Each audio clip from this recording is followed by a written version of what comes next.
lokalitas lagi gitu. Baru bisa yang ibaratnya tuh baru kita tuh baru bisa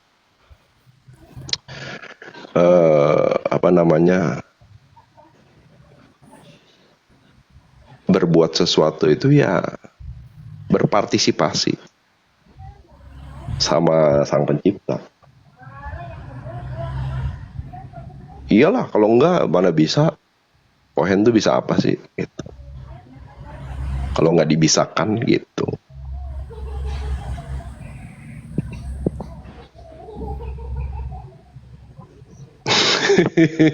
Oke Manur, Oke, oke, kok. Oh, nanti aku DM bisa ya, kok ya? kenapa? Nanti aku DM bisa kan, kok? Oh, iya, soalnya kalau dibahas ini nanti kepanjangan gitu ya. Iya ya ntar ya, pas Oke, santai lah ya. oke, kok. Makasih, kok. Malam, Yo kok. sama-sama.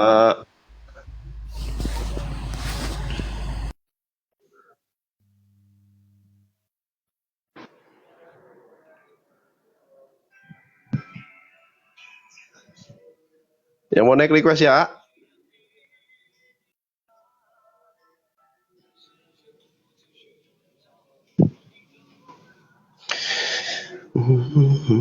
Yang tadi sore nggak sempet naik request aja ya. Yang tadi udah mau selesai.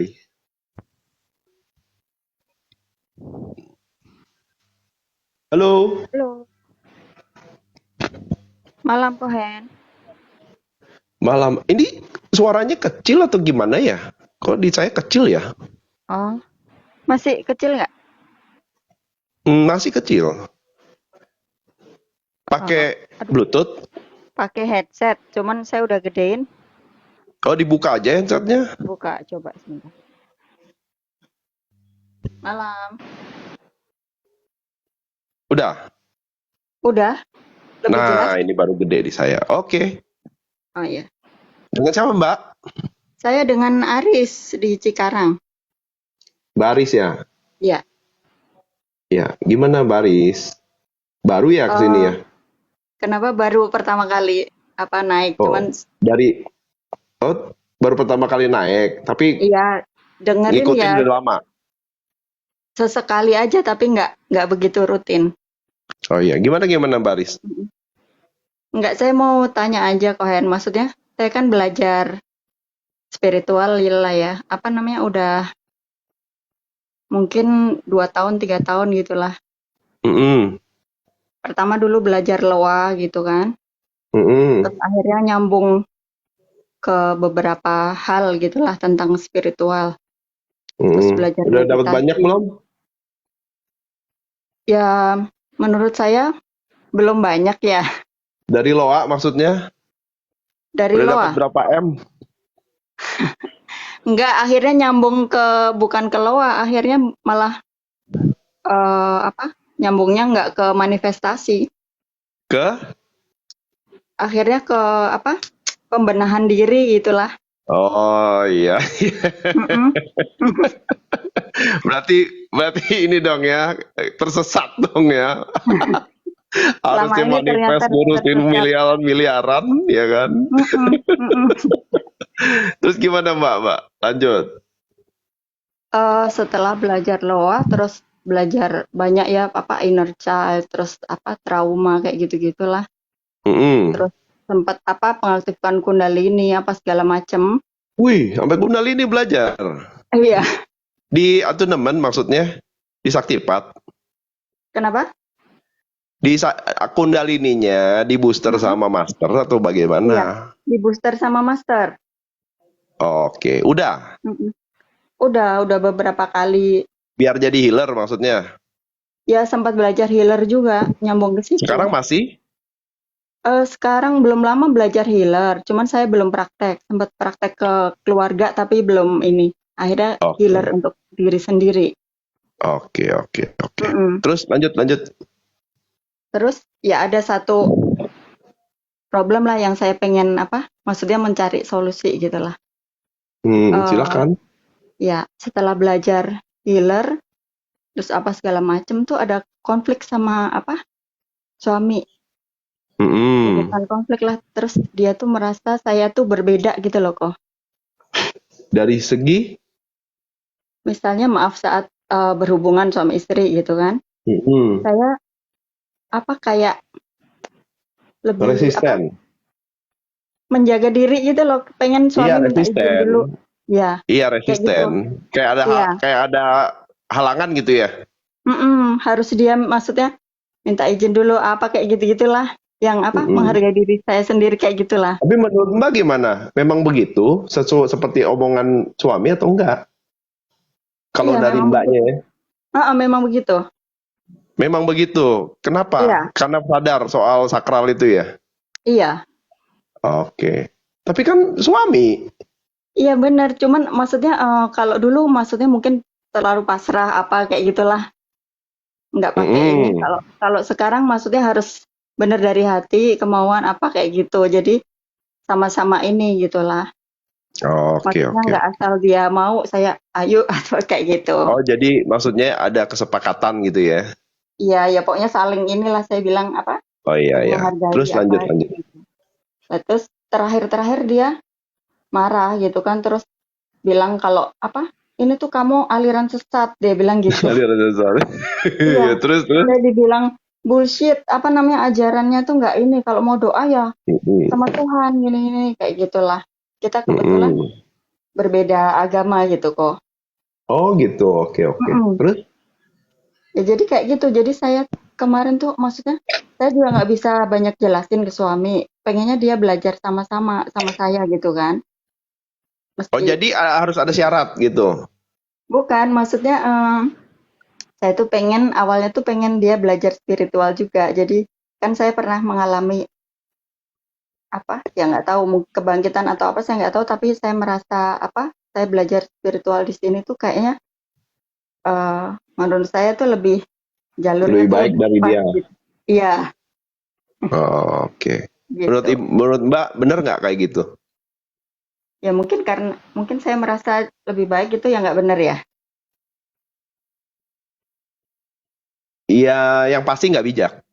Hmm. Mm-mm. Karena gini ya, Mbak Aris. Kalau Ya. Mbak Aris sudah dipasangkan, Mm-mm. ya artinya ini nih sebenarnya seharusnya ya, Mm-mm. ini seharusnya ya, ini ada pembelajarannya di sini Mbak, Mm. untuk sama-sama bertumbuh. Iya. Nah, oke lah, Mbak Aris merasa Mbak Aris sudah bertumbuh, tapi dia seperti masih stagnan gitu ya, Iya. gitu ya. Iya benar. Oke ya. Nah, Mm-mm. menurut Mbak Aris, Mm-mm. ya, yang bijak gimana? Saya pengennya tumbuh sama-sama gitu loh kok. Iya, paham, semua Mm-mm. juga begitu. Mm-mm. Tetapi yang bijak tuh gimana? Nah itu saya nggak tahu gimana. Nah, karena gini, memang di saat kita nih diberi yang namanya berkah untuk bisa A, B, C, D, ya, Mm-mm.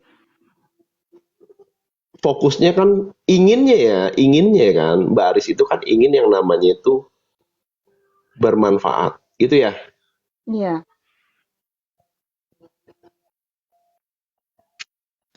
Nah, ini kalau menurut saya ya Mbak Aris ya, Iya. bermanfaat tuh ada 3. Pertama itu diri dulu, diri Mm-mm. sendiri. Mm-mm. Kedua itu orang terdekat, keluarga. Yang ketiga baru ke sesama. Hmm. Nah, kalau di skip, kalau udah ke sini oke, tapi ini nggak oke, langsung ke sini, pasti meaningless, ribut pasti. Hmm. Karena dia di skip, gitu loh. Kamu ya sama orang lain aja, ya kan? Bela-belain gitu loh. Mm-mm. Bijak nggak menurut Mbak ya? Iya enggak. Nah, kenapa? Karena posisi ini bisa dibalik kapanpun. Mbak belajar berada di posisi dia misalnya. Misalnya dia yang belajar sekarang. Mm-mm. Mbak yang di posisi dia. Ya kan? Ya. Artinya kan di situ dibutuhkan yang namanya bijak sini dan sana. Gitu. Bijak sini itu adalah kita ini belajar berada di posisi dia. Bijaksana itu adalah bagaimana saya bisa bersikap untuk bijak ke sini dan juga bijak ke sana untuk aku dan dia gitu. Hmm. Kalau bijak situ nanti ke tetangga takutnya kalau bijak. Ya, Mbak Aris ya. Jadi Mbak Aris mungkin kalau udah bener dari Loa balik lagi ke pengenalan diri. Mungkin Mbak Aris butuh waktu untuk kontemplasi, refleksi diri lebih mendalam gitu loh. Karena seharusnya setelah selesai dengan diri sendiri, Mm-mm. berikutnya adalah urusan dengan keluarga. Apalagi orang terdekat gitu loh. Ya. Iya. Karena pada saat Mbak belajar sesuatu, khususnya di ranah spiritual dan dibisakan, ego itu tetap menggoda dan menghasut, tetapi permainannya lebih halus, Mbak. Ya, Iya. ingat ya, lebih halus. Mungkin Mbak, wah, apa namanya? Nah, kalau dia tergoda dan terhasut, biasanya terjebak di kata merasa. Merasa saya sudah lebih baik dari kamu, sehingga kamu yang juga harus sekarang. Padahal, ya, semua punya pembelajaran dan perjalanannya masing-masing. Jadi, kalau Mbak bisa menghormati orang lain, kenapa nggak belajar dari orang terdekat dulu? Gitu loh. Ya. Iya.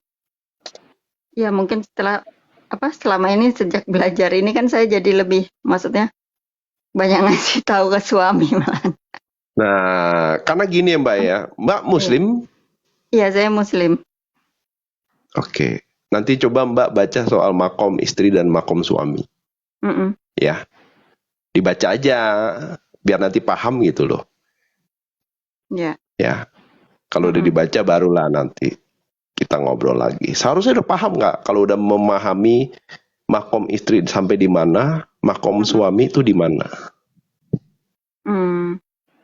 Ya, karena itu sudah diatur supaya apa? Supaya bisa saling melengkapi. Gitu loh. Iya. Ya sebenarnya kepengen saling gitu kan.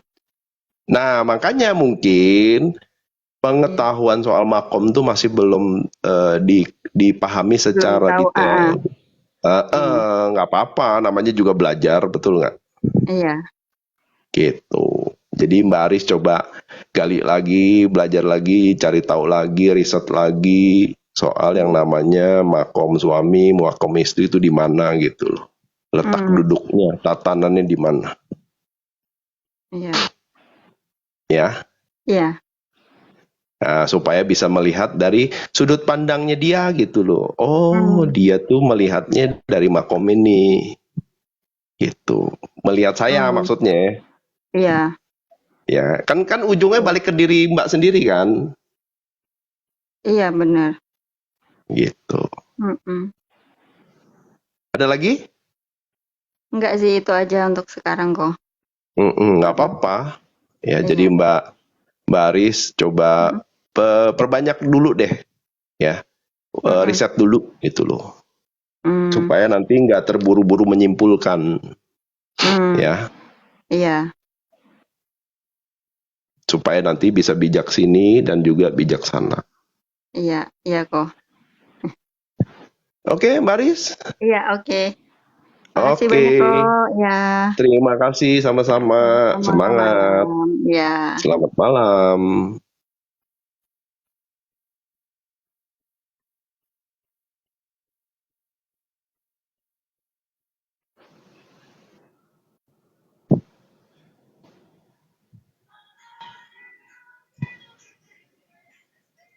Yang mau naik request ya?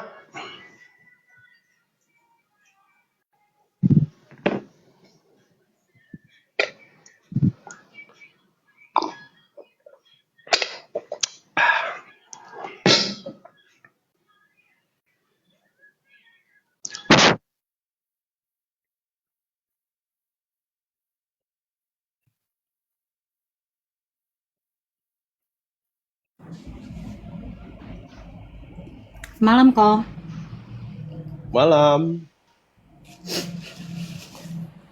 Kok, saya mau nanya ini aja sih kok, mau konfirmasi kok. Ini kok suaranya kecil ya? Halo?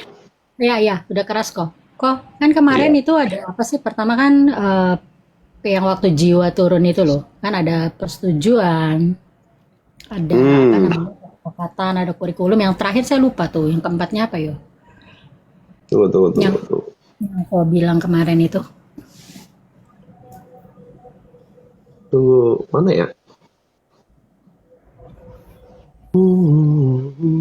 Ini, Oh iya tujuan. betul. Ya, sama tujuan.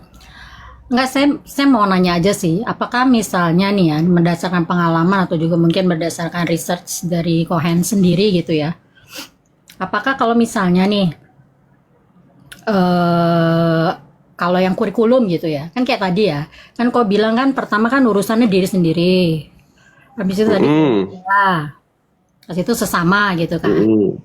Nah, waktu itu sih saya ngalaminnya adalah resistensi di keluarga, ya maksudnya memang kan pasti kan kita ditempatkan dalam satu keluarga kan nggak ada, maksudnya nggak random kan, pasti memang banyak Ya. kemiripan dan memang sebetulnya banyak pembelajaran yang harus diambil gitu kan ya.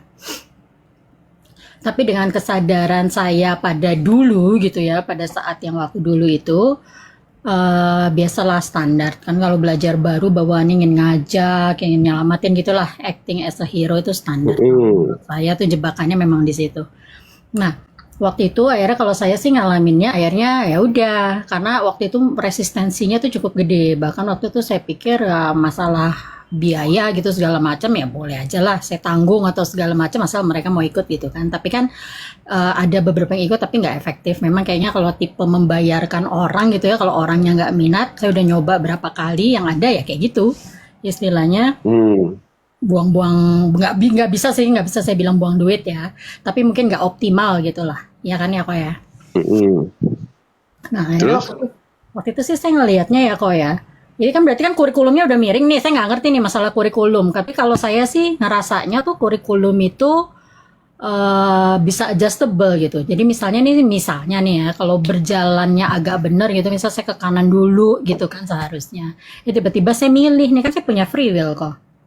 Saya mau milih ngapain dulu Betul. kan terserah saya dong, iya nggak? Betul. Cuman kalau yang saya alamin adalah akhirnya saya memilih nih ke yang lain dulu. Tapi ya lucunya gitu ya, kok ya. Apa yang seharusnya dialamin bersama keluarga itu ya justru saya mengambil jalan lain juga. Kayaknya sih saya ngerasa malah apa ya, balik lagi gitu. Dia ngebawa lagi gitu ya ke masalah keluarga. Ke Malah saya keluarga. malah motornya gitu. Jadi ngeliat orang lain, baru di situ saya bisa bercermin. Rupanya ada kasus yang di keluarga gitu ya, jadi terpecahkan gitu. Karena kan saya mengalami suatu kejadian gitu kan. Nah justru dari kejadian yang bersama bukan keluarga itu, saya tuh justru jadi balik ngelihat orang tua saya juga jadi lebih enak gitu loh. Karena begitu saya nyelesain masalah yang itu, saya jadi ngerti gitu loh. Orang tua saya seperti apa gitu. Nah saya nggak tahu apakah memang mekanismenya seperti itu ya kok ya. Maksudnya istilahnya saya sih kalau saya suka bercandaan saya bilang selesai nggak selesai dikumpulkan gitu. Jadi istilahnya saya nggak bisa lari. Mau saya mengumpet kayak mau ngapain kayak pasti ada aja gitu yang menyuruh untuk menyelesaikan kurikulum itu gitu kan. Kalau saya sih ngeliat perjalanan hidup saya kayak gitu ya kok. Itu Mm-mm. satu, apakah seperti itu gitu. Nah, yang kedua itu kemarin saya masih agak sedikit nggak mudengnya itu kan waktu itu kan kau bilang kalau misalnya kayak berdharma itu kan kayaknya waktu itu pernah deh ada yang nanya yang dia kayaknya yang adiknya waktu itu siapa ya mbak-mbak siapa gitu. Dia adiknya tuh minta uang terus gitu. Akhirnya waktu itu Kohen bilang, enggak tanggung jawab kamu tuh cuma ke atas atau lurus ke bawah gitu kan. Kalau ke kanan ke kiri Mm-mm. itu urusannya ya istilahnya ya terserah aja masalah apa namanya masalah justice masing-masing tapi kewajiban kan ke atas ke bawah gitu kan ya maksudnya. Nah, Garis keturunan. yes betul. Nah, yang saya mau tanyakan itu kan kayak gitu ya kok ya. Nah, Mm-mm. pas itu ternyata kemarin tuh kok juga bilang kalau ngasih lebih baik ke orang yang nggak dikenal gitu. Karena kalau nggak ada yang orang dikenal Betul, itu lebih ke arah kan kita tidak mengharap kembali ya nggak orang kita nggak kenal ya ketemu dia betul. kan nggak pernah ketemu Mm-mm. aja. Nah, sinkronisasinya tuh gimana? Soalnya kalau yang sependengaran saya juga gitu ya. Memang nah, saya tuh sebetulnya udah narapin kayak gitu. Saya lebih suka Apa yang ngasih sudah bahas yang udah dialami aja coba. Apa yang dialami? gitu. Jadi kok saya sih kalau ke keluarga tetap ngasih. Cuman memang saya Terus tuh merasa tuh diri saya memang lebih enak kalau ngasihnya ya nggak ke keluarga karena balik lagi kan kalau ke keluarga tuh kadang-kadang sebetulnya bukan masalah nggak ikhlas sih agak kemarin kasusnya adalah ada yang nanya soal kalau nggak salah tuh pengalaman Mbak Nunung Sri Mulat. ya ya ya ya kalau Ya. cepat cerita gitu kan 51 keluarga kan. Nah, makanya disitulah yang terjadi adalah bukannya mengajarkan mancing, Hmm, malah dikasih ikan terus gitu loh. yes, Paham nggak? ya. Nah, yang terjadi kan adalah ketidakbijaksanaan di situ, menurut saya. Kok itu sebetulnya Apalagi kalau masalah. dia mengharapkan Heeh. mengharapkan yang namanya itu balasan baik gitu loh. Nah, itu juga makin nggak bijak lagi. Iya, Paham nggak? Ya, paham. jadi konteksnya itu tergantung situasional. Kalau orangnya udah ngasih tapi ya udah pokoknya gue sebulan ngasih lu segini, lu kurang lu urus sendiri gitu loh. Hmm, Itu beda makanya. Jadi nggak bisa disamaratakan. Kenapa? Karena pengalaman orang kan beda-beda, ya kan? Hubungannya seperti apa? Banyak variabel lah. kok maksud saya yang mau saya tanyakan itu kan kalau misal ngelihat kayak alurnya tadi diri sendiri keluarga baru sesama apakah dalam hal memberi juga kayak begitu gitu. Dalam hal memberi enggak, Mm-mm. karena yang diberi itu nggak cuma materi loh. Iya betul betul betul. Nah, jadi jadi gini loh, jangan dipersempit hanya soal materi Mm-mm. itu, ya. Tetapi di saat kita sudah memberi, di saat kita itu sudah berniat baik, ya tinggal diusahakan. Begitu kita sudah berusaha, ya kembali lagi kan ke dia, karena itu perjalanan jiwa dia, Oke gitu. oke. Ya, nah masalahnya adalah keinginan kadang-kadang. Kayak tadi Mbak Aris, dia punya keinginan gitu, ingin merubah suaminya, dan itu menurut saya nggak bijak. Harusnya adalah apa? Membersamai, kasih contoh dong, gitu loh. Kasih lihat dari perilakunya dia. Dia tetap menjalani makomnya sebagai istri, ya. Dia tetap menjalankan kewajiban dan juga haknya dia sebagai istri. Nah, kalau keingin dihadirkan jadinya adalah apa? Resistensi. Nah, inilah yang membuat situasinya itu pasti yang terjadi adalah konflik. Ego tuh nanti itu sama-sama ego sebenarnya. Kalau jiwa mah oh ya udah dia belum berubah ya sudah. Saya fokus ke diri saya sendiri. Yang penting saya adalah berusaha untuk memberi contoh lewat perilaku. Kalau saya sudah menjadi lebih baik dari diri saya yang kemarin gitu loh. Jadi tolak ukurnya sebenarnya kita tuh diri kita sendiri. Mau di luar berubah nggak berubah, mau pasangan gimana pun gitu. Ya saya harus lebih baik dari diri saya sendiri. Udah, titik.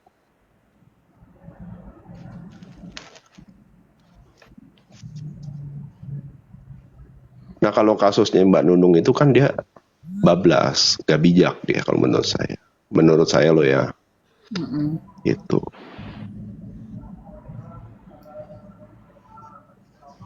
Mungkin ada banyak variabel, luka batin, merasa dia dulu seperti nggak ada yang bantu, jadi dia all out bantu. Tapi ya dari situlah terjadi yang namanya itu tidak bijaksana gitu. Makanya belajar kesadaran tuh soal fokus ke diri sendiri. Apakah saya sudah lebih baik dari diri saya kemarin? Nah makanya sebenarnya konteks free will yang Mbak sampaikan itu cuma buying time. Jadi cuma minta periode waktu aja. Ini masih Kau sih. kurikulum ya, Pak? Oh besok ya, oke, siap. Kenapa? Maksudnya ini yang terkait dengan kurikulum ya? Iya. Jadi gini. Tadi mana tuh tadi? Bentar. Siap Kang, besok ya. Kabarin ya Kang jam berapa? Nah, jadi ini kan Yes. di sini kan begitu mau ke sini mentok, betul kan? Yup. Jadi ke sini Hmm. menggunakan yang namanya free will, betul ya? Iya. Sebenarnya free will itu menurut saya ini cuma periode waktu aja, minta tempo. Ya, bukan hak prerogatifnya kita, sebenarnya kita mah nggak punya hak sebenarnya. Cuman nggak harus kali ini, tetapi lu tetap harus balik lagi. Nanti di ujung-ujungnya pasti balik lagi. Iya itu sih yang dialamin. Nah iya, itulah yang terjadi pada saat orang itu spiritual awakening. Begitu awakening, lu mau belajar nggak soal kesadaran? Nggak mau, oke. Dia lanjut lagi, balik seperti dulu, ketemu lagi spiritual awakening lagi yang kedua gitu loh. Terusan aja, kenapa? Karena selalu dia menggunakan free will di sini. Ujung-ujungnya harus belajar juga nggak? Iya juga sih, belajar juga. Itu makanya saya bilang tadi prinsipnya suka nggak suka, apa selesai nggak selesai dikumpulkan. Saya sih ngerasanya gitu. Nah, ya itu dia makanya.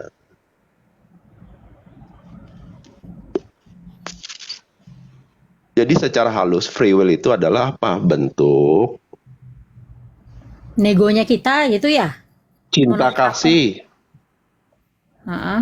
Cinta kasih Sang Pencipta, cinta kasih Tuhan, karena nggak perlu maksa kita. Kenapa? Karena ada yang namanya sistem yang bekerja gitu. Ya kalau lu nggak mau saat ini ya nggak apa-apa, tapi lu inget lu harus balik gitu. Ujung-ujungnya kan digiring juga balik lagi kan, benar nggak? Kayak gini kan, wah kena lagi nggak mau lagi.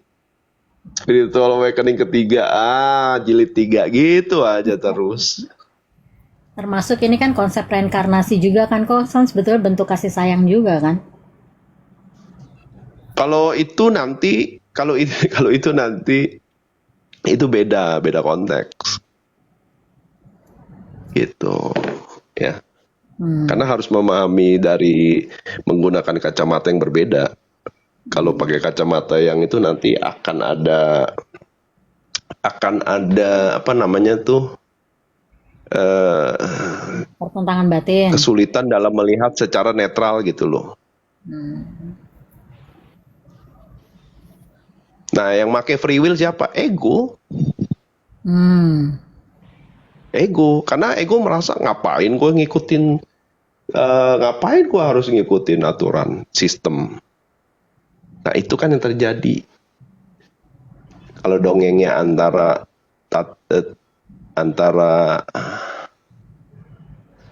mengalir ngikutin sistem atau melawan arus sistem. Paham nggak? Apa kok? Sorry, tolong diulang. Free will itu kan sebenarnya dipakai ego untuk tidak mau mengikuti aturan main dari sistem. Yes, hukum alam semesta, paham nggak? paham. Ya, karena kalau dia ngalir sebenarnya balik lagi ke sini dia nanti ke bab ini. Hmm,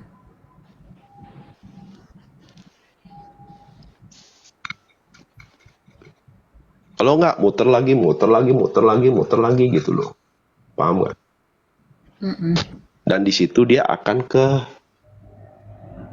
kehabisan waktu karena jiwamu itu sedang berlomba dengan masa pakai ragamu Ya, ini. masa pakai raga betul. Nah, gitu. Karena sebenarnya kalau belajar beginian, musuh terbesar kita ya pasangan kita sendiri. Gitu loh. Latihan unconditional love gimana? Ke pasangan kita. Self love lain loh ya. Self love ke diri sendiri. Tapi unconditional love yang keluar itu ke pasangan. Pasangan dulu. Bisa nggak nerima dia apa adanya gitu loh. Walaupun level kesadaran dimanapun itu. Ya sudah gitu loh. Jangan kita itu. Nanti kamu kalau keluar juga milih nih. Misalnya kamu ke sini nih. Ke sini nih. Keluar nih gitu kan. Hmm, Tolak ukurnya like dislike juga. Pasti kamu nggak sadar aja. Like dislike juga. Gue suka nih sama dia nih. Gue cocok nih sama dia nih. Gue serak nih sama dia. Makanya gue bantu. Kalau berlawanan. Bodoh amat gitu. Nah. Coba diukur.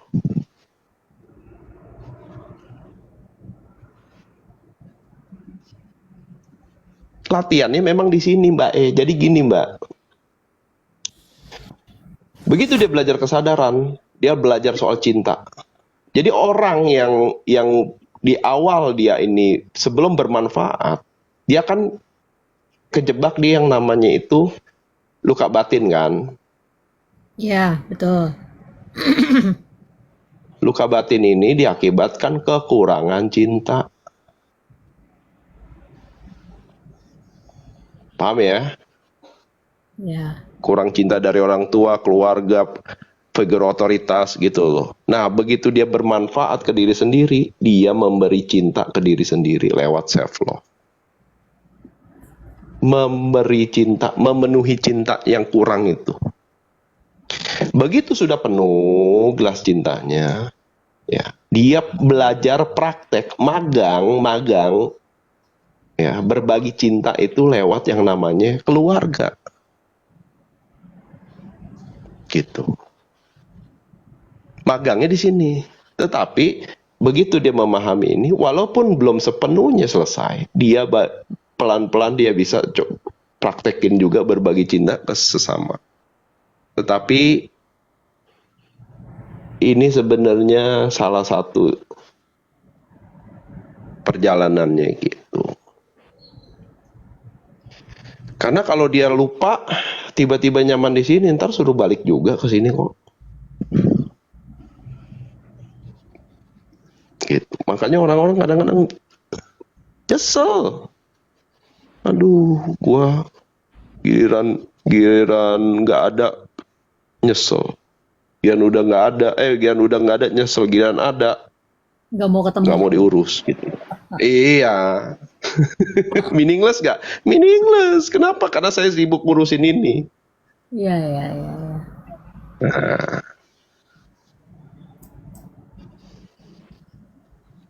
Ya. Nah pertanyaannya itu sadar atau nggak sadar?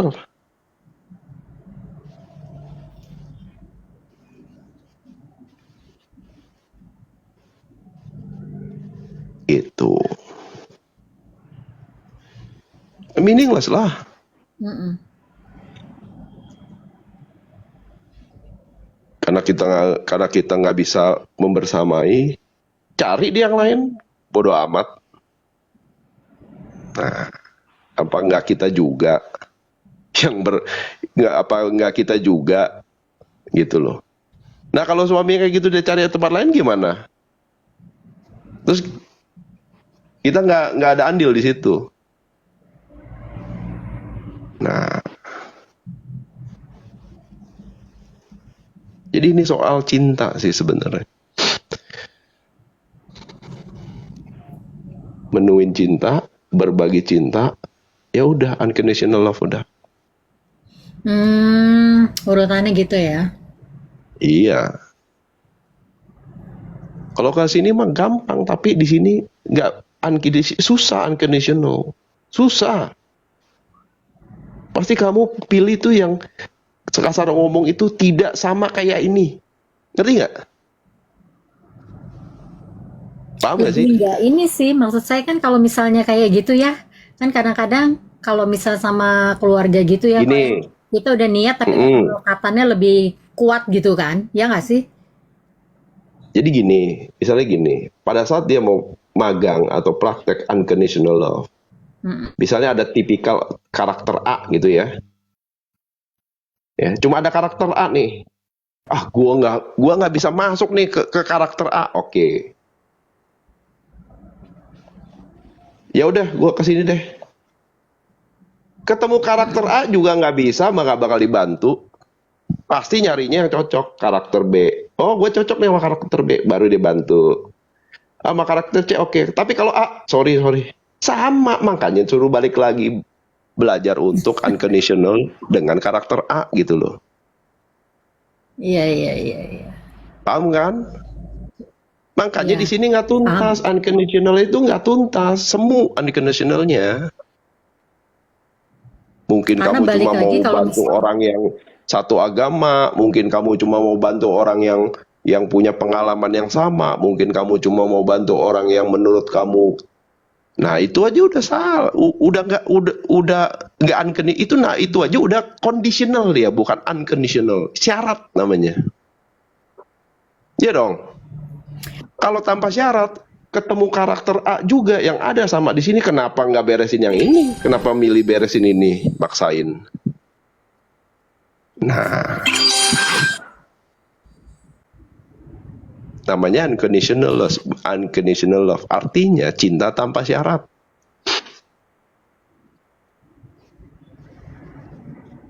Kalau ke sesama, ada yang A, loh ini sama kayak keluarga gua nih, capek deh. Dicari yang B. Gua bantu yang B aja dah, ribet gitu. Nah itu syarat, conditional namanya, bukan unconditional. Gitu. loh tapi kan tetap unconditional juga kok. Maksudnya ngebantuin si B gitu kan. Iya, tapi begitu ketemu karakter yang A, cermin dari yang di keluarga ada, kamu bantu nggak? Mm-mm. Ya enggak, gitu loh. Kalau bantu, mendingan kamu bantu yang A dong. Mm-mm, mm-mm. Ya, kalau milih ya berarti syarat gitu. Ya nggak apa-apa juga, tapi pembelajarannya tetap nggak dapet Oh, unconditionalnya. iya. Kok, nih kan Ya. saya tahu kan kok bilang nggak boleh nih saya buat kesimpulan, ya kan? Kenapa? Ya nggak sih? Ya kan kok kan selalu bilang jangan buat kesimpulan, jangan cepat ambil kesimpulan. Tapi kalau sementara Mm-mm. nih, ini saya ngomong sementara ya, yang saya tangkap kan kayak tadi ya, friksi di keluarga itu kan biasanya lebih kental lah gitu kan. Ya Mm-mm. mungkin kali kalau kita udah bisa melewati yang kental itu di keluarga kayak tadi, kalau jadinya besok juga yang di apa tuh yang di sesama mau kayak nanti tipenya yang asal misalnya yang di keluarganya udah agak settle gitu ya. Ya nanti mau ketemu yang aneh-aneh di luar sana juga ya udah lempeng-lempeng aja mau bantunya gitu kan. Ya makanya balik lagi Mbak E harus belajar untuk memperbaiki diri lebih baik dari yang kemarin. Artinya yang friksi itu kan diri yang kemarin, Mbak yang lama. Paham nggak? Iya. Iya. Ngerti nggak? Iya.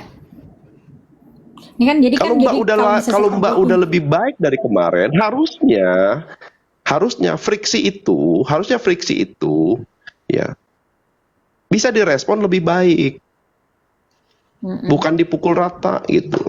Karena Mbak kan udah lebih baik. Nah, disitulah makanya kita yang membersamai mereka gitu loh. Iya. Ya, kalau Mbak melihat seperti itu berarti Mbak nggak merasa diri Mbak sudah lebih baik dari diri Mbak yang dulu masih terjebak dengan friksi itu. Paham nggak? Paham. Nah, justru karena kita sudah lebih baik dari diri kemarin yang terjebak dalam friksi itu, tunjukkanlah gitu lewat perilaku. Aku ini udah lebih baik gitu. Aku bisa maklumin kamu, aku bisa maafin, aku bisa minta maaf gitu. Nah, disitulah cinta itu mulai baru bisa masuk gitu. Barulah main yang namanya energi, vibrasi, ya, masuk dia. Makanya Einstein bilang apa? Kalau masih melakukan hal yang sama, terus kita mengharapkan Mau hasil yang berbeda beda, nggak itu bisa. namanya gila. Nah, apalagi kita nunggu lagi kan. Kamu dong yang harusnya berubah. Lah, iki piye toh? Kamu yang belajar, dia nggak belajar. Kamu nuntut dia lagi kan lucu. Ya harusnya kita bersyukur kita diberi yang namanya kasar ngomong tuh kita diberi yang namanya itu berkah untuk bisa lebih baik, untuk bisa membersamai mereka yang belum gitu. Canggih tuh kalau bisa gitu. Ya bisa lah, semua orang bisa. Bisa, Orang juga karena semua saya orang juga berprinsip kayak mau. gitu kok. Itu yang suka jadi komplain saya. Jadi maksudnya enggak. Ini maksudnya komplain gitu kalau lagi kesel gitu banget. Saya bilang ini bagaimana sih katanya diberikan kebebasan. Tapi kan selesai nggak selesai harus kumpulkan. Kan jadinya intinya kan saya juga harus menyelesaikan kan? Ya enggak?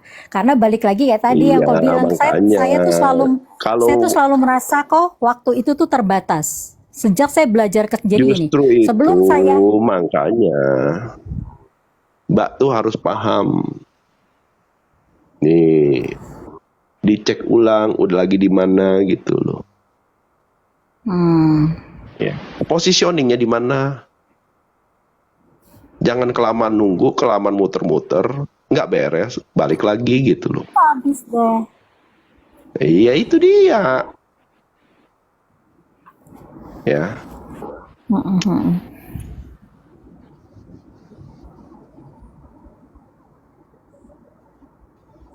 Pokoknya apapun jalannya itu pasti kurikulum mah jalan aja ya kok. Masa selama kita nggak, Nah, maksudnya apalagi selama udah kitanya ngomong, nggak saya paham nih dibebel-bebel banget. kurikulum saya. Apalagi kalau udah paham kurikulum saya terus nggak dilakukan, ya itu namanya sabotase diri atuh. Nah itu dia kok sebetulnya sudah ada yang memberitahu, tapi kadang-kadang saya suka kesel di dalamnya. Nah, itu. Gimana sih? Itu. Thank you, Enggak Mbak kadang-kadang ya. Bu. Ya, hati-hati Seperti ya. Soalnya ego dan pikiran pasti setiap saat dia menunggu kesempatan untuk menggoda dan menghasut. Dan permainannya nah makin itu lama dia. makin halus dia. Makin halus. Nah itu dia kok. Kalau yang kasar-kasar saya udah bisa cepet tuh ngelihat. Begitu lagi kayak gitu saya udah mulai tahu nih, Rohan ini dia yang ini nih. Yang kemarin yang grecok-grecok nih gitu. Tapi kalau yang halus itu tuh Ya nggak trikinya ya apa-apa. kan. Dia suka Berarti belokin dikit dulu tuh. Kesannya kita iya, berbuat baik ngamatinya gitu atau ditambah. segala macam. Kenapa kok? Apa yang ditambah? Mengamatinya ditambah. Pengamatannya ditambah. Mengamatinya ditambah. Oke, baiklah. Gitu. Jadi jangan terburu-buru disimpulkan. Balik lagi. Iya. Oke? Siap. Terima kasih kok. Semangat. Ya, Sama. makasih.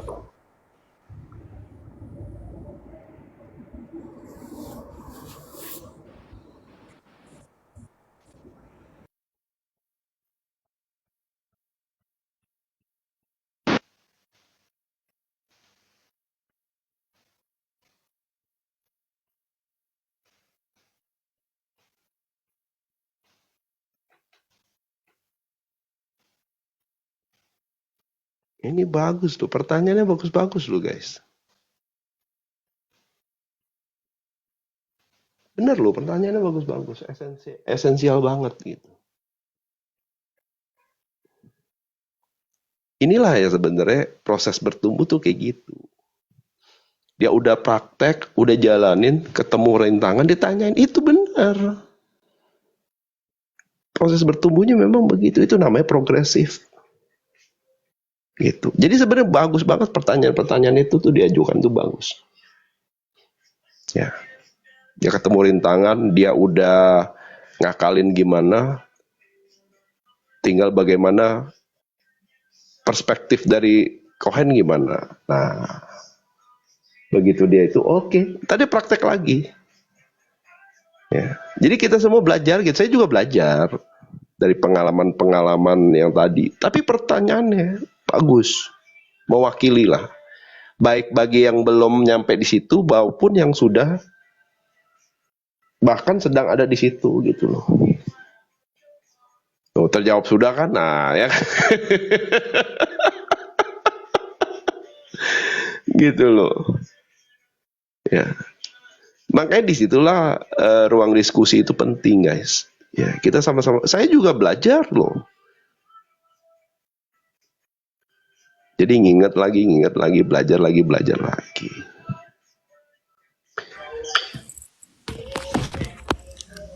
Halo Ko, Halo.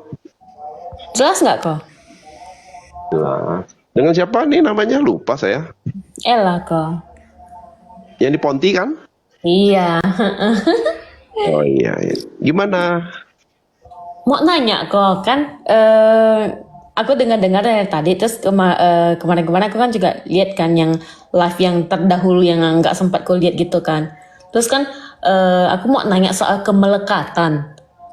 Kan kan di mana-mana tuh kayak banyak banget quotes gitu kan, kak, jangan melekat, semua penderitaan. Pagi kita Buddhis kan kayak gitu kan ya, harus melepaskan kemelekatan gitu kan ya. Jadi tuh kita manusia tuh nggak boleh ada keinginan gitu ya kok, atau gimana sih?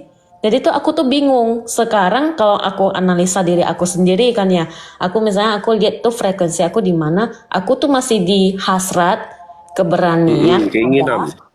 keinginan kan aku masih ada di hasrat, terus aku ada keberanian, terus aku udah mulai penerimaan nih gitu loh. Jadi tuh kayak nanti ada keinginan gitu kan, terus aku balik lagi, oh aku terima kayak gini kan, aku nggak menuntut gitu kayak, oh udahlah berserah aja gitu kan, aku do my best aja, do my part aja gitu loh, let the gods do the rest gitu kan ya. Habis itu aku sering-sering kan kak lihat kayak kajian-kajian gitu kan, kayak misalnya pagi yang Buddhis kan kayak misalnya Bante bilang harus hilangin kemelekatan, terus tuh kayak aku bingung gitu loh, kemelekatan dan keinginan tuh kayak gimana loh kok. Sebenarnya bukan, jadi gini loh, kemelekatan atas keinginan gitu loh, paham nggak? Enggak, makanya nanya. Oke, jadi gini, tahan, saya rapin dulu ya.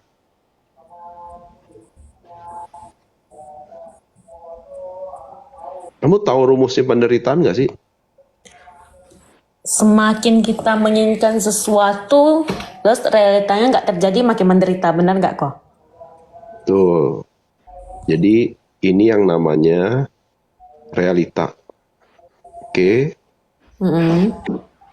ini yang namanya keinginan.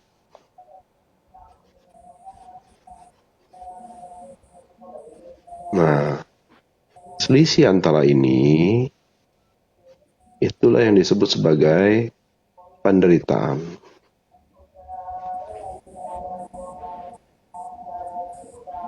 Oke?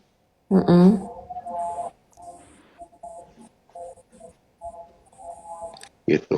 Salah kok. Nah, Oh, benar. gimana? Enggak kirain tulisnya salah.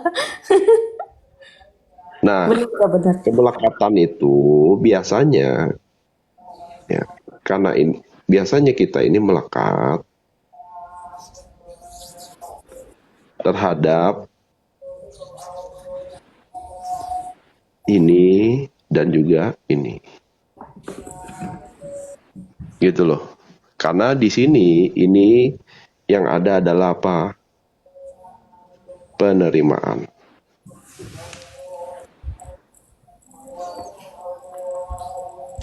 Gitu. Berarti kalau misalnya kita punya keinginan kayak boleh gitu, tapi kayak nggak harus mesti terjadi gitu ya kok ya. Bukan. Keinginan boleh, tetapi kalau nggak capai gimana? Bisa terima nggak? Kadang-kadang kita nggak terima, makanya kita melekat ke keinginan. Contoh, kamu kerja, keinginannya dapat misalnya 10 juta gitu ya. Ya, kamu melekat nih dengan keinginan itu. Tapi realitanya adalah kamu cuma terima 9 juta. Kalau orang penerima itu, kalau orang penerimaan terhadap realita, Syukurin tuh 9 juta. dia akan menyukuri 9 juta. Tetapi kalau orang melekat dengan penderitaan, dia akan meratapi minus 1 jutanya. Selisihnya. Paham nggak? Ini aja yang diributin sampai dia lupa bersyukur, sampai dia lupa menghargai diri dia, usaha dia, sampai dia itu nyalahin si A, si B, si C, si D. Nah, itulah yang disebut sebagai kemelekatan atas keinginan yang membawa kamu itu ya menjadi budak. Gitu loh. Kamu menjadi budak atas keinginanmu sendiri. Ngerti nggak? Begitupun pada saat kamu menerima yang namanya, kalau kamu kemelekatan dengan keinginan, begitupun pada saat kamu itu, di realitanya itu kamu dapat yang namanya itu 20 juta. Ya. Nerima nggak? Nerima. Tetapi karena kamu kemelekatan dengan keinginan, besok kamu naikin jadi 30 juta. Jadi budak nggak tuh? Paham nggak? Ya kan? Iya, iya. Iya. Jadi kalau Menderita nggak? Menderita. jadi apa pandangan hidup yang benar nih harus gimana nih kok? Pandangan hidup yang benar itu, pandangan hidup yang benar itu adalah fokus ke penerimaan apapun yang diterima, apapun yang realita terjadi di realita. Ya, target 10 juta, mau dapat 20 juta, syukurin. Boleh nggak keinginan? Boleh, tetapi jangan melekat. Ngerti nggak? Balik lagi ke sini. Apapun hasilnya, gitu loh, paham nggak? Kalau enggak, kamu akan jadi budak terus atas keinginan mulu. Nanti naik lagi, naik lagi, naik. Fokus kamu tuh cuma ngurusin apa? Keinginan. Jiwanya gimana? Menderita.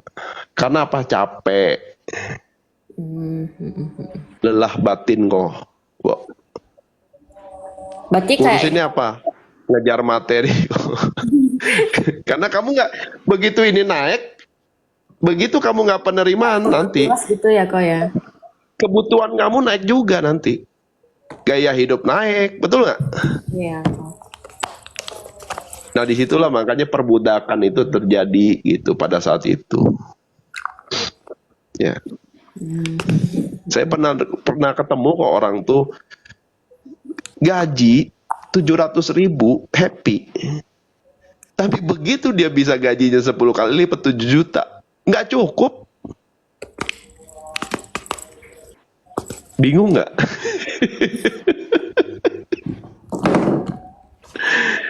Kenapa? Karena dia kemelekatan dengan keinginan. Gara-gara dia gaji 7 juta. Ya, tadinya HP-nya pakai HP Oppo aja oke, dia nyicil mau beli iPhone. Nah, ini jadinya penderitaan, kemelekatan dia sama iPhone gitu. Aduh, gitu loh, paham nggak? Berarti Ya. yang aku lakuin benar dong ya kok, yang misalnya kan aku lihat posisi aku kan lagi di hasrat, terus keberanian, lalu udah mulai penerimaan. Berarti untuk hilangnya hasratku itu harus lebih banyak penerimaan gitu ya kok ya. Iya, betul. Fokusnya ke sini. Fokus. Kalau kamu fokus ke sini, kamu akan melekat dengan hasil. Padahal hasil udah bukan ranah kamu. Gitu lo, paham nggak?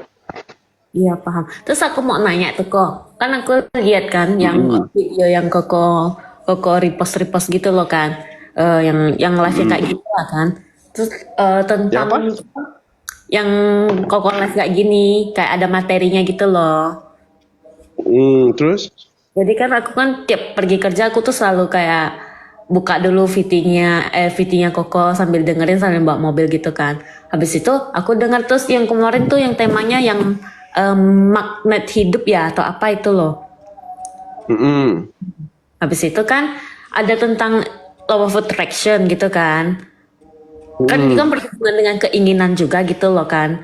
Habis itu ada law of assumption ya. Bener gak kok? Harus Kenapa? kan ada law of attraction, lalu ada law of assumption ya, kayak kita tuh udah beranggapan tidak terjadi gitu kan. Jadi kayak gitu, itu kan maksudnya belum realita, belum terjadi gitu kan. Betul. Keinginan gitu kan. Jadi kayak aku tuh, makanya aku nanya kayak keinginan, terus apakah itu kemelekatan gitu, realita gimana loh kok hubungannya gitu loh, sama itu law of attraction gitu loh. Nah, jadi sebenarnya bukan di law of attraction-nya, jadi dia lebih ke bentar-bentar aku nyari dulu gambarnya ya. Ya udah deh, bentar. Tunggu. Kayaknya gambarnya di sini deh. Tunggu ya. Bentar. Saya kirim.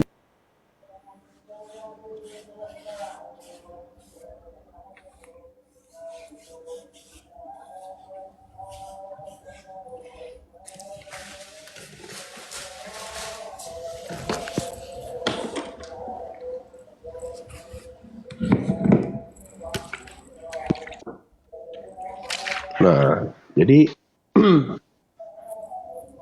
ini soal mental. Kelihatan nggak sih? Kelihatan ya? Iya kok. Oke. Jadi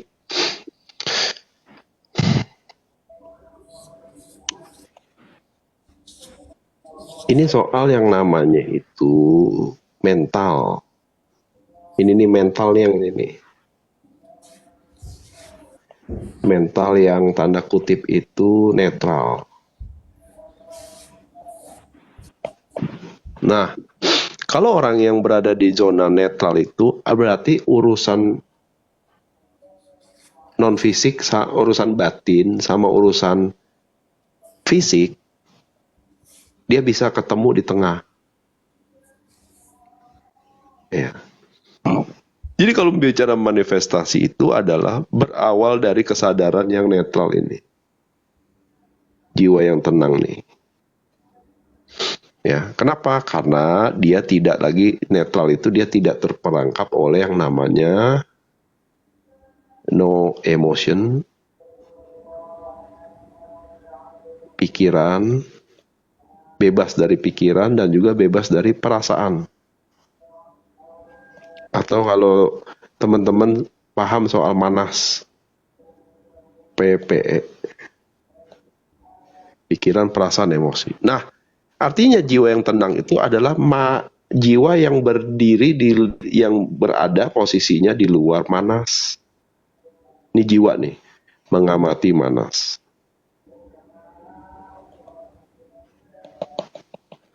Tapi kalau yang nggak tenang, jiwanya di dalam manas. Oke, dia hanyut dalam emosi, pikiran, perasaan. Nah, inilah yang jiwa tenang, ini yang ini nih. Nah, pada saat jiwa yang tenang itu, dia bisa fokus untuk apa? Untuk yang namanya itu, create yang namanya berkreativitas dan juga visual yang dimana nanti akan jadi belief ya. Oke.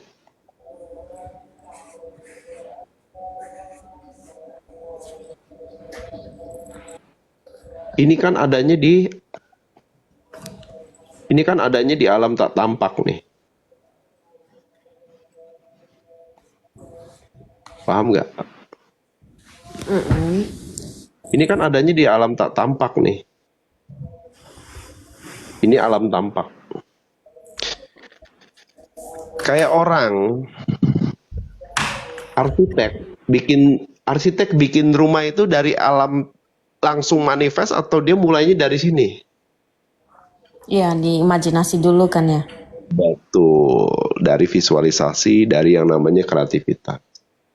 Nah, kalau kamu kalau kamu nggak, jiwanya belum tenang, masih hanyut dalam emosi, masih dikendalin oleh si pikiran, masih ngalamin yang namanya perasaan, itu ya. Kreativitas dan visual kamu akan tumpul. Kalau kamu nggak bisa fokus, maka belief system kamu juga akan negatif. Makanya ini nggak akan ada istilahnya nih. Kalau nggak ada, apa yang mau kamu manifestasikan gitu loh.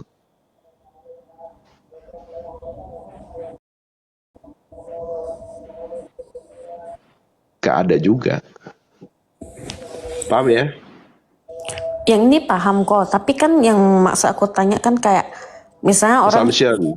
bukan yang misal law of attraction gitu kan ya. Itu kan berarti kan manusia itu kan punya keinginan gitu loh. Sedangkan kita kan kayak berpacu tadi kayak harus pada realitanya gitu loh. Betul, punya keinginan, tetapi dia tidak melekat dengan keinginan itu. Mungkin di tengah jalan, misalnya dia punya keinginan nih, bikin rumah yang bisa 3 kamar. Betul nggak? Tetapi pada saat diwujudkan, cuma bisa dapat 2 kamar. Nah, dia tuh gimana? Apakah dia itu kejebak di sini atau di sini? Atau dia tidak terpengaruh? Dia ngalir aja apa adanya. Nah, paham nggak? Jadi manifestnya itu walaupun tidak sesuai dengan kreativitas dan visualnya, dia tidak terpengaruh lagi karena dia jiwanya berada di kondisi tenang, di luar pikiran, perasaan dan emosinya sendiri. Ini nangkep gak sih di sini? Balik lagi ke sini, kamu dapat 10, kalau kamu inginnya 10 juta, dapatnya 9 juta, kamu pusingin yang 1 juta, kurangnya itu. Kenapa? Karena emosimu, pikiranmu dan perasaan kamu akan tertuju ke hasil gitu.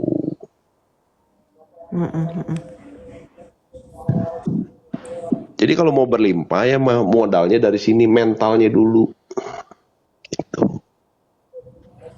Kalau mentalnya itu masih kejebak di sini, terima kasih. Kalau jiwanya masih kejebak di sini, mentalmu pasti susah untuk bisa memanifest. Ya paling tidak nggak jauh-jauh dari kreativitas, hasil dari kreativitas dan visualmu sendiri. Terima kasih, Selena. Jadi ya udah dipetain aja. Kok itu aku kan Kamu bikin petanya sendiri. yang aku lihat punya Koko kan Koko pakai contoh yang Koko sendiri ngalamin kan ya untuk dapetin Darren kan ya. Itu berarti pada saat itu Koko misalnya manifest kan Koko tempel-tempel foto baby gitu kan ya. Habis itu berarti Koko pada saat itu kayak tempel-tempel berusaha aja gitu. Habis itu dapat nggak dapat udah biarin gitu ya. Iya. Maunya dapet cowok, kalaupun dapet cewek ya disyukuri lah. Gimana sih kamu? Bukan malah kayak komplain gitu loh. Kalau nggak dapet pun juga disyukurin gitu ya kok ya. Ya disyukuri, namanya juga kita makhluk yang cuma bisa berusaha gitu loh, melakukan yang terbaik. Hasil kan bukan ranahnya kita. Gitu. Nah makanya ya kalau kamu kemelekatan dengan yang namanya keinginan, kamu nggak akan pernah puas. Makanya kamu bakal jadi budak atas keinginanmu sendiri. Banyak saya ketemu orang begitu.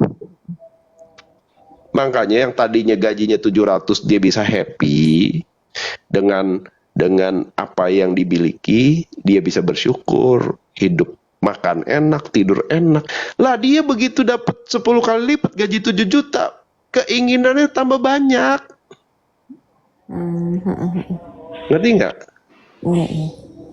Gaya hidupnya naik. Kenapa? Karena dia pikir besok gua tinggal loa aja 30 juta gitu. Begitu nggak dapat, oleng dia. Tapi Dia dengan orang yang merasa jadi berambisi Tuhan. gimana?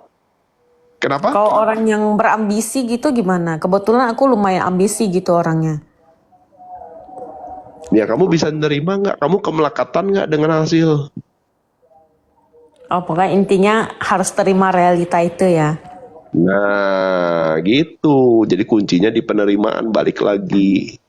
Oke, Kak. Kalau kamu nggak dapet terus nyalain orang lah, ya kan nyalain keadaan, nyalain kehidupan. Ya, lama-lama kamu bisa nyalain Tuhan itu. Paham nggak? Nah, di situ kamu jadi yang namanya itu menderita. Iya. Paham kok, paham. Oke?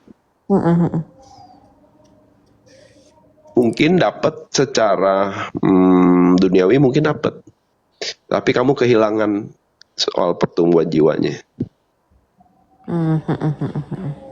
Karena kamu hanya fokus jadi budak atas keinginanmu sendiri. Kalau ini bicara soal koneksi kamu dengan yang ngasih hasil. Iya. Oh iya dong, paham nggak? Bersyukur ya urusan kamu sama yang ngasih hasil, bukan sama hasilnya loh. Iya, Kak, iya. Nah, kalau kamu kesini lagi, ini fokusnya ke hasil. Gitu. Tapi kalau kamu penerimaan, mau berapapun saya bersyukur dan berterima kasih. Nah, itu koneksi antara kamu dengan yang ngasih hasil. Kalau sini fokus sama yang hasilnya. Berarti kalau yang Udah. law of assumption itu di mananya tuh kok? Law of assumption-nya di sini, mentalnya dulu. Dia ini tenang dulu gitu loh, tidak terpengaruh lagi sama ini.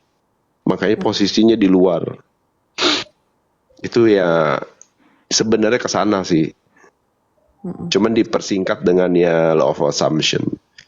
Ya, jadi saya berasumsi sudah terima, sudah oke. Jadi saya nggak ngejar, jadi nggak ngoyo fokus ke hasil, karena dia sudah berassumption saya sudah dapet gitu loh, paham nggak? Walaupun dia dapetnya nggak sesuai itu, ya dia tetap kan menjalaninya kan dengan apa namanya, ya menjalaninya tuh nggak emosional, nggak kepikiran, nggak hanyut sama perasaan gitu loh, paham nggak? No judgment lah ya kok ya. Nah, betul. Jadi dia pakai assumption di situ. Nah, kadang-kadang tuh orang tuh karena gini ya, pikiran itu kan dia kan menganalisa masa lampau untuk memprediksi hasil masa depan kan. Iya dong. Oh, tahun lalu kita bisa dapat 20 juta nih, 200 juta nih, tahun depan target kita harus naik. Itu kan pikiran begitu, bener nggak? Pertanyaannya Sistem kalau kerja nggak juga capai, kayak gitu loh kok. kenapa? Sistem kerja misal marketing gitu kan.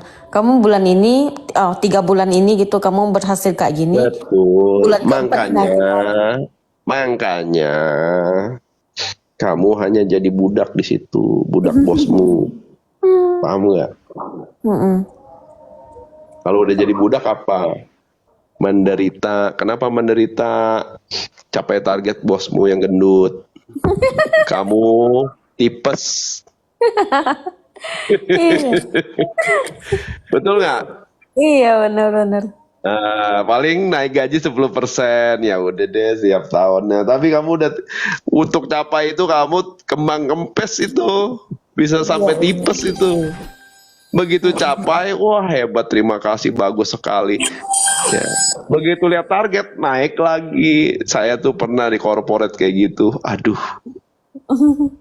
kayaknya kok sengsara gitu. Beneran. Pertama nggak tipes dulu kok, biasanya GERD dulu kok.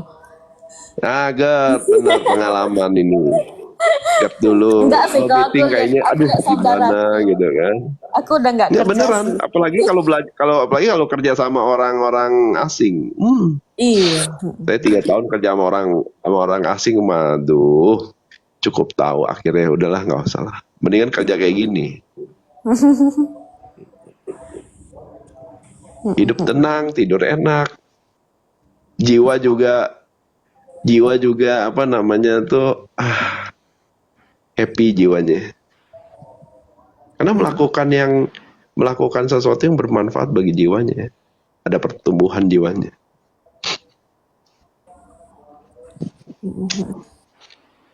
Ini keinginan kalau Udah. dipaksa gampang loh ya. Kalau dilakuinnya tuh nggak Kenapa? susah sih. Yang keinginan sama realita ini kalau dibaca gitu kayak gampang gitu ya. Ya makanya di situ kan. Mm-mm. Kenapa? Karena kalau kamu nggak menyadari ini, semakin kamu tua, fisik kan menurun ya. Mm-mm. Terus dia punya apa namanya tuh produktivitas juga menurun kan. Ini kalau masih nyangkut kemelekatan dan keinginan, penderitaannya makin bertambah loh. Gitu loh. Nah ya misalnya tadinya GERD, sekarang kena asam lambung, kena apa namanya tuh migrain. Nah gimana nggak bertambah tuh? Tidur nggak cukup, makan nggak enak, ujung-ujungnya tipes, demam berdarah lagi. Aduh. Nah, vertigo tuh, itu pengalaman tuh ya. Mas Sony itu pengalaman itu vertigo kamu.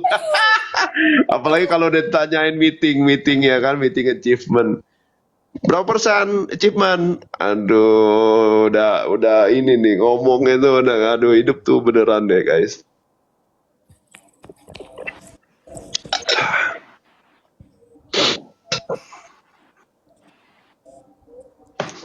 Udah Oke, ke Daka. Udah paham. ya, Mm-mm. oke. Ya kalau udah umur 40 udah deh gitu loh ya. Nggak usah dikejar gitu loh, paham nggak? Mm-mm. Tapi bagaimana kamu memantaskan diri sehingga kamu yang dikejar duit? Nah benar, cari duit buat bayar biaya rumah sakit ujungnya. Komisi habis semua itu. Aduh, oke lah ditanggung kantor ya kan. Lah kalau kamu udah keluar dari kantor, siapa yang nanggung? Kalau penyakitnya nggak hilang, nombok kan jadinya BPJS lagi. Nah kalau udah memantaskan diri, kalau kamu bisa netral di sini aja, duit ngejar kok. Ya, duit ngejar. Sorry ngomong, bukan saya sombong loh ya. Itu. Saya udah ngalamin itu, duit yang ngejar kamu. Kalau enggak, saya mana bisa begini. Mungkin saya lagi ngejar target bos saya kali. Mana bisa gitu live kayak begini. Ya kan? Rutin pula bayangin. Sekali live bisa 3 jam. Nggak bisa bang. Kalau masih kerja sama bos mah. Aduh. Duitnya datang sendiri duitnya. Beneran. Ya. Nah itulah kekuatan menanam benih. Jadi kayak saya kan kayak gini-gini kan lagi nanam nih, nabung gitu loh, paham nggak? Gitu. Nah makanya kalau kita, ya kamu kan Buddhis ya? Iya kok. Buddhis kamu paham kan soal yang namanya karma? Iya, menanam dan menuai karma kan ya. Berarti kamu ada tabungan dong, Iya. bener nggak? Baik dan buruk gitu ya. Iya. Nah, law of attraction itu, ini shortcut untuk kamu ini narik ini ke realita. Tapi harus ditanam terus kan ya. Nah, pertanyaannya kamu nanam nggak? Nanem dong kok. Iya, oke. Kalau nanam nggak ada masalah. Tetapi masalahnya orang kalau nggak memahami secara utuh, yang terjadi apa? Ibarat ini, loa ini kamu tuh dikasih yang namanya itu ATM. Ngerti nggak? Tarik terus, tarik terus, tarik terus, lama-lama habis. Ini udah nol saldonya. RP nol nol nol. Bisa habis nggak? Bisa. Jangan kira enggak. Gitu loh. Kenapa? Karena sekali tarik, dari tarik sekali yang kecil, lama-lama makin gede, makin habis gitu loh. Aduh, maaf. Tabungan kamu sudah habis. Tapi aku itu juga loh, kok kejadian juga loh kok. Aku kan Apa? dulu kejadian juga sama aku yang Koko gambar ini loh. Aku kan pertama kan nggak tahu tuh soal sama Koko, Kang Abo atau apa kan. Terus kan aku tiba-tiba dapet video Kang Abo nih. Terus tuh apa ya, tentang takwa ya. Yang pertama nggak boleh pelit. Kedua, Jangan em, pelit. yang kedua jaga amarah, yang ketiga memaafkan kan ya. Habis itu aku tuh memang dari dulu tuh kayak pengen kayak kasih ke panti panti asuhan atau panti jompo gitu kan. Terus karena video Kang aku itu bukan ku gugat sih, maksudnya tuh kayak kayak inspirasi aja gitu kan ya. Terus aku lakuin tuh kok. Aku kasih sumbangan kan. Bulan depannya aku buka restoran loh kok. Dapet loh kok. Dan aku juga bersyukur sih sama hidupku kak. Aku kan lihat Nah, kak, kalau udah dapet, sebenarnya kamu kan sebenarnya kan kamu dapat karma lagi, baiknya ya. enggak, kamu tuh sebenarnya lagi mengalami sebuah pola sebenarnya. Ada polanya. Waduh, pola apa lagi nih kok? Ya kalau kamu ketemu kayak gitu, ya udah. Pola soal bagaimana begitu kamu menerima sesuatu dari realita, bikin karma baik lagi. Muter Iya dia. sih, aku tetap itu sih kok tiap bulan sih, gitu. Ya udah, nggak usah khawatir gitu loh. Paham nggak? Ya, makanya kenapa Cohen tuh konsisten? Ya sebenarnya lagi nabung, lagi bikin karma baik gitu loh. Gitu. Ya kan sedekah nggak cuma duit. Ya, supaya nanti begitu butuh ya udah, tinggal pakai ATM-nya.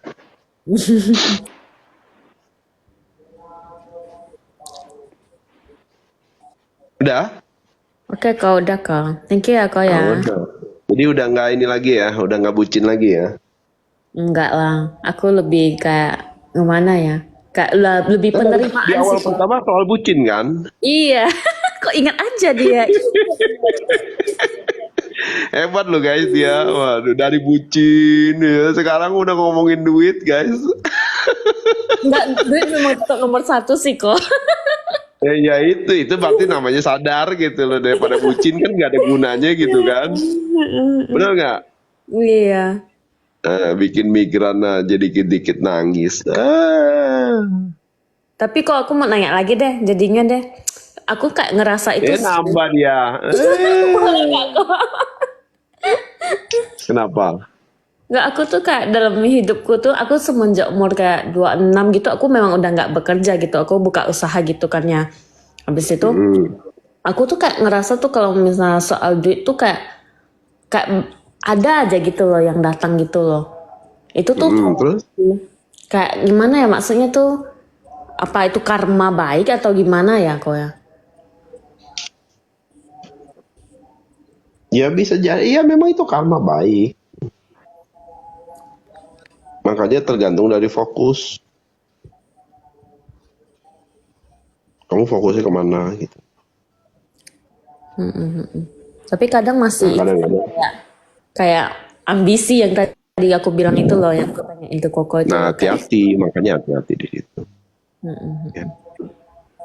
mau penerimaan yang total gitu lah ya Iya. kok ya. Kalau udah bisa penerimaan pasti bisa berbagi. Udah deh kok. Yang kasih yang lain mau naik juga. Oke. Oke, Udah. thank you aku ya. Udah kok. Yo, sama. Bye kok. Bye.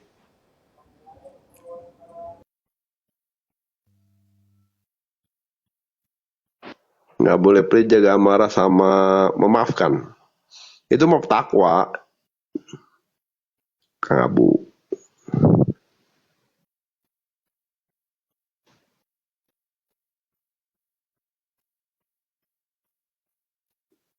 Melatih takwa.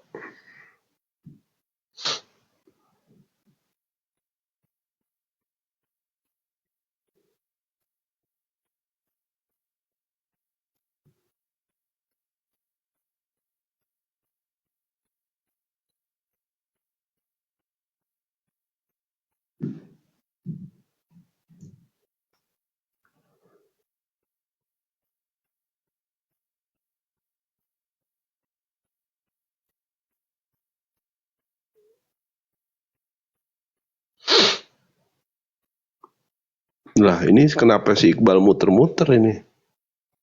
Coba request lagi, Iqbal.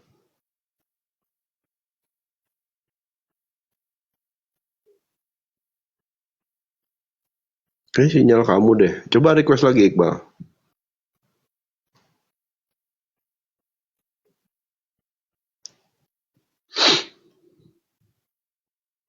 Masih nyangkut. Iya.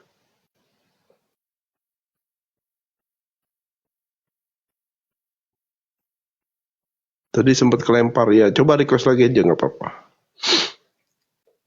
Thank you.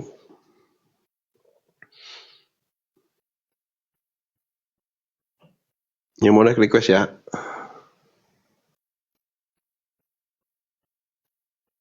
Udah kejawab di akhir. Iya, udah. Oke. Oke, Iqbal.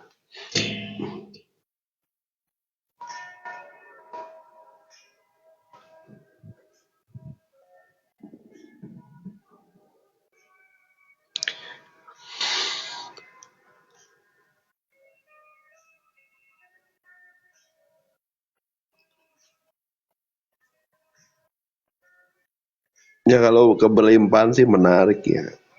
Karena menurut saya itu level kesadaran sih. Frekuensi aja.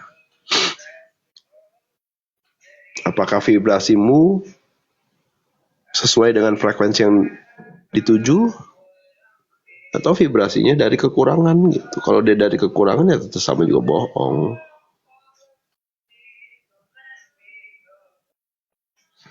Ya, sama juga bohong.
Nih.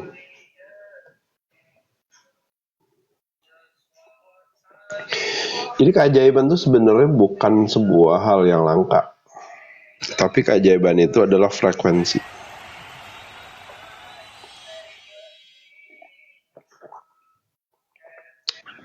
Kenapa? Karena itu soal level kesadaran. Ini kan frekuensi ini.